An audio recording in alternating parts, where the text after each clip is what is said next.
Erick Thohir mengancam mundur dari Ketua Umum, Ketum, PSSI. Pria yang juga Menteri BUMN ini akan melepaskan jabatannya jika tidak lagi mendapatkan kepercayaan. Erick Thohir baru menelan pil pahit. Pasalnya, Timnas Indonesia disikat Jepang di putaran ketiga grup C kualifikasi Piala Dunia 2026 zona Asia.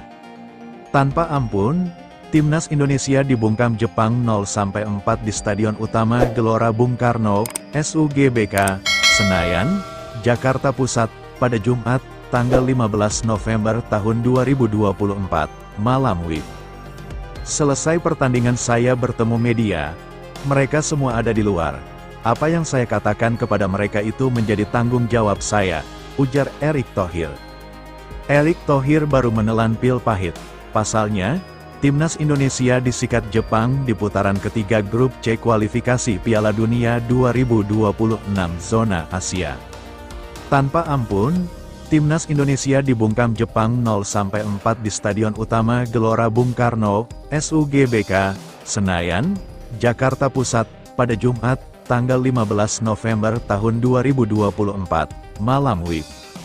Kelvin Verdong mengeblok sepakan Wataru Endo di laga Indonesia vs Jepang di SUGBK, Jumat, tanggal 15 November tahun 2024, malam WIB. Erick Thohir meminta semua pemain untuk tetap menjaga keyakinan Timnas Indonesia dapat lolos ke Piala Dunia 2026. Skuad Garuda masih bisa memanfaatkan lewat jalur putaran keempat. Sebagai Ketua Umum PSSI, dengan semua hasil yang kita terima, saya membawa pelatih, saya membawa seluruh pemain, untuk percaya kepada proyek ini, tutur Erick Thohir. Pertanyaannya adalah, apakah kalian masih percaya dengan proyek ini? Apa kalian masih percaya kepada saya, sebagai pemimpin kalian? Karena jika tidak saya akan mengundurkan diri, saya akan mundur sebagai Ketua Umum PSSI, karena sudah menjadi tanggung jawab saya, imbuh Erick. Pelatih Jepang Hajime Moriyasu mengaku kaget melihat Timnas Indonesia bermain agresif sejak awal. Jepang meraih kemenangan 4-0 atas Timnas Indonesia dalam laga kelima grup C kualifikasi Piala Dunia 2026 zona Asia, di Stadion Utama Gelora Bung Karno, SUGBK, Senayan, Jakarta, Jumat, tanggal 15 November tahun 2024. Pertandingan antara Timnas Indonesia vs Jepang ini sebenarnya berlangsung dengan menarik pada awal-awal laga.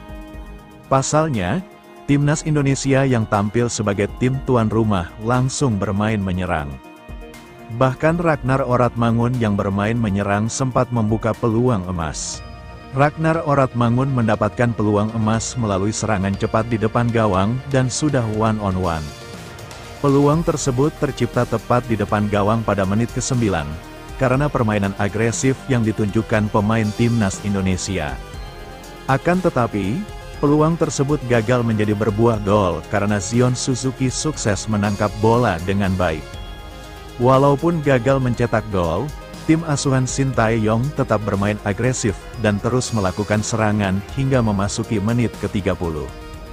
Namun, setelah skuad Garuda kebobolan melalui gol bunuh diri Justin Hubner pada menit ke-35, permainan berubah. Jepang lebih menguasai permainan dan akhirnya Takumi Minamino sukses mencetak gol cantik pada menit ke-40. Kemudian dua gol lainnya tercipta melalui Hidemasa Morita pada menit ke-49, dan Yukinari Sugawara 69. Hajime Moriyasu mengatakan bahwa sebenarnya Jepang tak bermain terlalu buruk pada awal pertandingan.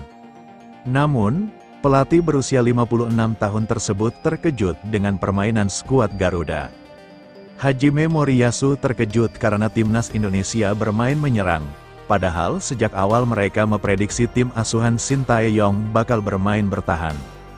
Saya tidak merasa awal pertandingan Jepang buruk, itu tidak terlalu buruk, ujar Hajime Moriyasu dalam jumpa pers yang turut diikuti Bolasport.com, di SUGBK, Senayan, Jakarta, Jumat, tanggal 15 November tahun 2024.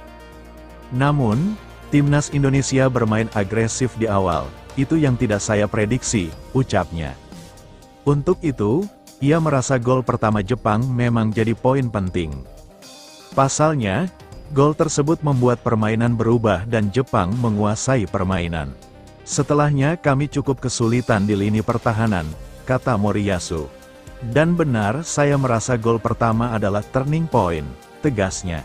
Moriyasu mengatakan bahwa timnas Indonesia sebenarnya memang memiliki peluang untuk mencetak gol di awal-awal. Namun, setelah digagalkan Zion Suzuki, Jay Izes dan kawan-kawan tak bisa mencetak gol.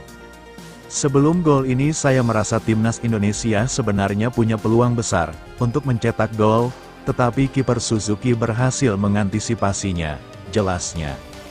Lebih lanjut, Hajime Moriyasu pun memuji suporter timnas Indonesia yang luar biasa karena membuat para pemain semakin bersemangat. Ia bahkan mengakui suporter timnas Indonesia membuat mereka tertekan. Pertandingan hari ini, saya melihat suporter Indonesia yang sangat bersemangat, tutur Hajime Moriyasu. Sebagai bagian dari sepak bola, saya sangat senang melihat hal ini. Suporter Indonesia benar-benar memberi tekanan besar buat skuad. Sebelum pertandingan, saya sudah bilang ke pemain bahwa laga tidak mudah. Kita mungkin akan menghadapi beberapa peluang yang diciptakan pemain Indonesia, dan itu benar-benar terjadi. Namun, para pemain bisa menghadapi hal ini dengan baik, juga memanage tekanan di bawah suporter, pungkasnya.